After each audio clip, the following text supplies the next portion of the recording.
Cette cérémonie de clôture du 13e cours d'harmonisation des officiers subalternes session 2025 a été patronnée par le général de brigade, commandant des écoles des forces armées congolaises, Charles-Victor Bantadi, en présence de quelques membres du commandement des forces armées congolaises à la place d'armes du centre d'instruction de Makola dans le département du Kwilu. Durant 100 jours, ce stage d'apprentissage des spécificités des forces armées congolaises a permis aux 98 personnels, dont 5 de sexe féminin, de se doter des compétences indispensables pour accomplir loyalement les différentes missions qui leur seront assignées. Ils ont d'ailleurs brillamment achevé ce 13e cours d'harmonisation avec un taux de participation et de réussite exceptionnel de 100%. Juste après le mot de circonstance du commandant du centre d'instruction de Makola, l'annonce des résultats assortie d'un procès verbal, puis la lecture des décrets et arrêtés portant nomination au grade, ces officiers subalternes ont reçu leurs insignes de grade dans le strict respect des rites et traditions militaires. Le général de brigade commandant les écoles des forces armées congolaises,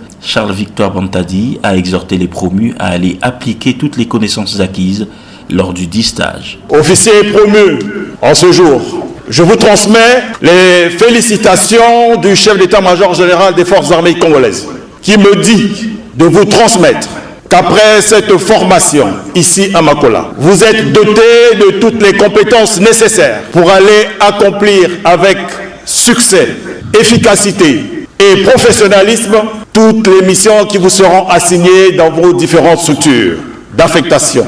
Au moment où vous quittez le centre d'instruction de Makola, j'aimerais vous rappeler que hier encore, nous avons demandé d'aller accomplir avec efficacité les 3 S de votre carrière.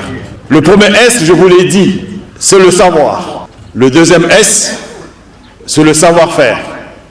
Allez montrer, appliquer ce que vous avez appris ici. N'oubliez pas le savoir-faire faire. Et enfin, le savoir-être qui se rapporte à l'éthique. Bien après cette exhortation de l'officier général, une parade militaire a été exécutée.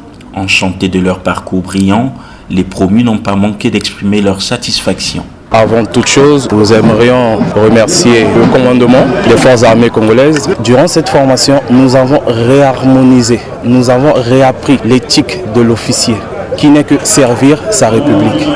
Je tiens sincèrement à remercier tous les membres du commandement et tous les membres de l'encadrement pour ce stage qui est un stage vraiment de qualité, un stage vraiment d'excellence et j'ai hâte de retrouver ma vocation initiale pour effectuer le métier d'officier avec toujours éthique, ce qui est très important, et bien sûr honneur pour défendre la patrie.